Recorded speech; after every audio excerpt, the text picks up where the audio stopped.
I'm Rejoice Ojiaku, and this is SEO in 2025.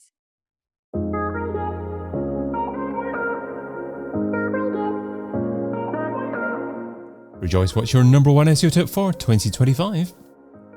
My number one SEO tip for 2025 is we should start incorporating brand archetypes into our content strategy and integrate them in order to align with content and identify buyers' personas. Okay, it sounds tricky to... What is a brand archetype? So a brand archetypes are a set of frameworks. There are 12 frameworks. It is a more of a psychological approach in how we can look at developing emotional connections through our brand with our audiences. So a lot of brands inherit and recognize these different distinct ways or distinct personas that can represent a brand identity and sort of create a narrative within our audiences about what the brand is. So there are several brand archetypes, there are 12 in total that have been developed, and each of them speaks to the type of brand identity, the types of vision and values that brand may have, and they can sort of use that in terms of any strategy, the brand messaging, and each of them have their individual traits alongside with it. Got you. Okay, and just reading an article online here, I can see the different archetypes include the innocent, the everyman, the hero, the rebel, and then you've got different brands that are tended to be represented by the different archetypes. So Coca-Cola by the innocent, eBay, the everyman, you've got Nike, the hero, the rebel, Virgin, Harley Davidson. Is that how you'd summarize it as well? Yeah, essentially, it's just a breakdown of the different personas that can fall into a brand. So you've given a really great example, Coca-Cola being the innocent. So an innocent archetype or a brand that falls under that archetype is a brand that sort of seeks happiness, safety, simplicity. So these sort of archetypes avoid any sort of corruption and aims to foster more positive feelings and trust. So Coca-Cola is known for its messaging around happiness and nostalgia. And, it's famously, known for their phrase open happiness campaigns that they do. So they would nicely fall into the innocent archetype. So this almost sounds to me as if instead of actually using buyer personas and creating different buyer personas for users, what you're almost doing is you're creating a buyer persona for your brand instead. Is that right? Yeah, so essentially it does help. Once you personify the brand, it would help you figure out the ideal customer for the brand. So for example, if we take like the archetype of the creator, if you give in your brand that sort of archetype, so the creators are more innovators, non-conformist, and they have their own concepts around creativity and design. Within that archetype, there are brand traits such as, originality, expression, and vision. And the strategy will tend to be always using creativity to solve problems. So we have the brands such as Apple. So from there, by giving that brand its own, personification, you're able to then identify what would be the ideal customer that will feed into that brand or would like to, or will have an emotional connection to that brand. So essentially, I guess you can see as working backwards. You start by personifying the brand and then you find the ideal buyer's persona, because then it becomes a lot more aligned. So how do you know what your brand personality is? I think you can sort of figure it out in terms of your values and, the mission. So understanding what perception would you like to give off? Would you like consumers or people to identify with your brand? So you have to understand the perception that you want to give off, the narrative and the messaging, and then you can sort of figure out where you sit. I think is, going through all the different personas or the different buyer brand archetypes, you're able to sort of identify, okay, I fit here more likely. I fit, in this category a lot more. And I think because the framework has already been created, it's very easy to identify where you sort of sit. And again, looking through maybe the industry you work in or the industry that your brand falls in, you can sort of identify it in that way. So if you look at it from a personal brand perspective, I would say for me, my personal brand probably would fit into the caregiver is how I would identify myself. The caregiver and that way, because, the characteristic around that is helping others, compassion, caring, and all of these things. So as I've identified that as my personal brand, then I can figure out who would I resonate more with, or what audience would I resonate more with. So I think that's using that framework, it should be easier to kind of tick through those criterias. I mean, it sounds like a great way of defining what your brand represents, but it also sounds a little bit restrictive. Is it, I mean, it's a concept that was started quite a while ago, about 80 years ago or so. So is it still really relevant, do you think, to today's consumer? I think it's relevant because it's a good way to leverage and to enhance your content strategy. So I think it's great for marketers to sort of look at it in terms of when we're creating our content and, think about the audience and who would likely resonate with this. Businesses can sort of use this framework to form strong emotional connections with their audiences. So in the years to come, consumers will want brands to sort of resonate with them emotionally and not just on a functional level. I think nowadays people are looking for brands to connect with and be relatable with. And by using these archetypes, we're able to brands can ensure that their messaging consistently appeals to their ideal consumers. So I do think there is still huge relevance in it, because the strategy of brand archetypes is important for all businesses and all business of all sizes, especially those that are very, very intentional in wanting to build lasting relationship with consumers. So startups looking to define their voice or establish brands trying to refine the positioning, using the brand archetypes approach ensures that you're able to consistently put out that message across all your content channels. So how do you go about consistently incorporating your selected archetype into your content? Is there some process that you can recommend for that? Yes, I would say there are a few steps that you can take from an SEO perspective as well as an overall marketing step. So at the beginning, you have to identify your brand archetype. So I would analyze your brand's mission, values, and voice to help you determine which archetype best aligns with your business. And this can involve looking through, customer feedback, brand workshops, and even competitor analysis. And from that, I will then move into refining your buyer's persona. So you want to map out your archetype to your target audience's desires and values. So for example, if your brand falls within the hero category or the hero archetype, you can align your buyer's persona with those who seek empowerment and inspiration. It allows it to be more easier for you to refine your buyer's persona in that way.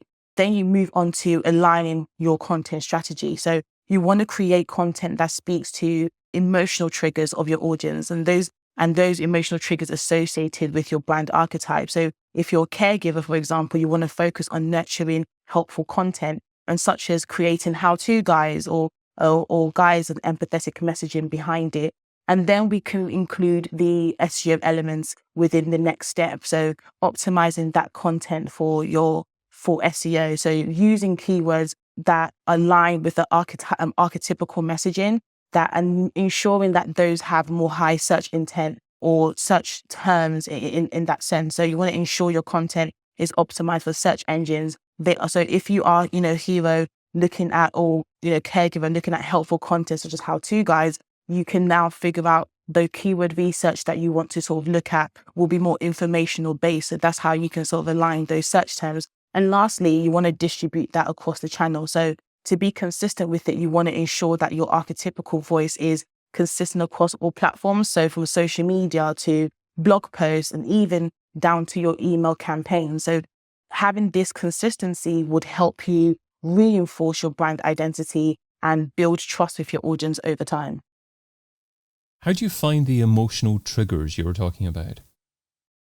So the emotional triggers, again, could be all of the traits that are linked to that brand archetype. So I think this research and this approach has been happening for so long. There are different guides who sort of lead into that. So for example, with the ruler archetype, some of the triggers or the words surrounding those emotional triggers are like power, status, success, wealth.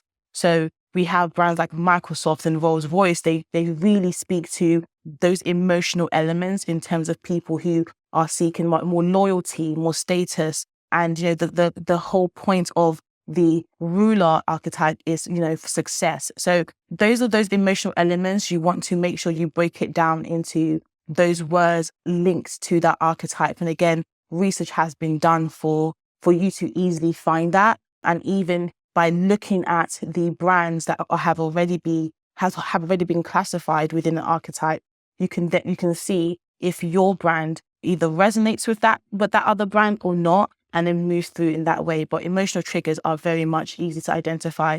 Think about what feeling or what emotion you want to evoke out of your consumers and seeing how that fits into the archetype and if it does fit into that archetype. How often do you have to do this work? Is it a case of just doing it once, deciding upon your brand archetype and then building a content strategy based upon that, and then you're done? You can just follow your content on that in the future, or do you have to revisit it and hone it all the time? I think your brand archetype should remain consistent unless you are doing a completely brand revamp and it's going to move away from what you originally want your consumers to feel when they think about your brand. So the archetype itself can, and in my opinion, should stay the same. And once you sort of have that, the content can be revamped over time. So, if you are looking to stay within the everyman, which is known to be like the regular guy, that the desire for that archetype is, building connections with others. And, you have the traits about realistic, inclusivity, equality. So if you're creating content that are evoking those emotions in your audience, the content itself can be changed in terms of moving across how you want to resonate and the content format you want to use to evoke that. But your archetype for your brand should be consistent. It has to be something that, I guess, lasts across time, unless you want to completely change your branding and completely change an archetype, then you will have to revamp that. But I don't think that's something the archetype itself needs to be revamped every single time or monthly. The content and the content format should be updated to ensure that it's consistent and matching the archetype at each and every point. So if you're trying to create those deep connections with people and you fall under the everyman archetype, your content should be continuously doing that. But you can do that in different ways. It doesn't have to be the same format each time, but the messaging and the emotional trigger that you want to speak to should remain the same. Okay, so you talk about deep connections with people. Does that have a measurable impact on user experience on your site, the length of time that visitors stay, and ultimately your SEO success? So I would say success can be measured in using like a combination of SEO metrics and engagement. So regardless of the archetype that you sort of have, there are, in my opinion, there are base measures of success that you can use. So if you look at SEO performance, for example, you can track changes in your organic traffic based on the keywords that you've used and see, looking at the keyword rankings, the page views, the high engagement driven by that emotional connection. So if you're creating content that you feel is connecting people together, you can track to see if that content you've created, if it has moved over time, if you were getting more traffic to it, if it's leading back to the landing page you want it to link back to. And you can even look at that content from an audience engagement perspective. So measuring metrics such as time on page and bounce rate, social shares, comments even, helps you assess how well your content is resonating with your audience. But most importantly, the whole point of creating content is for some degree of conversion. So we do have a conversion metric I think we should look at as well. So using your archetypes aligned content, whatever the archetype is, you want to be able to track the conversions. And those can be different things, such as if you want people to sign up, purchase something, download something, interact in a way. Those emotionally engaged customers are more likely to convert because you're speaking to the emotional triggers. And lastly, we do have a brand awareness and sentiment metric. So monitoring brand mentions, for example, reviews. If you are a service-based brand or your product-based brand, you have sentiment analysis that sort of help you gauge your archetype if it's impacting public perception. So seeing what people are saying about your brands when you're looking at that brand mention, is that aligned to the archetype that you've originally you've assigned to your brand, or you're trying to change that perception? Do you see an alignment of what your consumers are saying versus the archetype that you have identified for yourself? If an SEO is struggling for time, what should they stop doing right now so they can spend more time thinking about archetypes in 2025? Yeah, I think, a lot of times as SEO, we focus too much on the surface level SEO task. Not to say they are not important, they absolutely are. But I think sometimes we focus on SEO tasks that are not directly contributing to that long-term brand growth. If we start to see SEO as not just tasks that we need to sort of do, but start to see SEO as a way to develop and grow a brand, then we won't keep doing this endlessly tweaking metadata descriptions. Of course, tweak it, but it doesn't have to be so consistent. And we won't try to optimize for few keywords, but instead, let's start focusing on building those strong emotional resonance brand narrative that ties into the archetype. And this can be through, again, really focusing on the type of content. What emotional triggers are we trying to evoke from this type of content?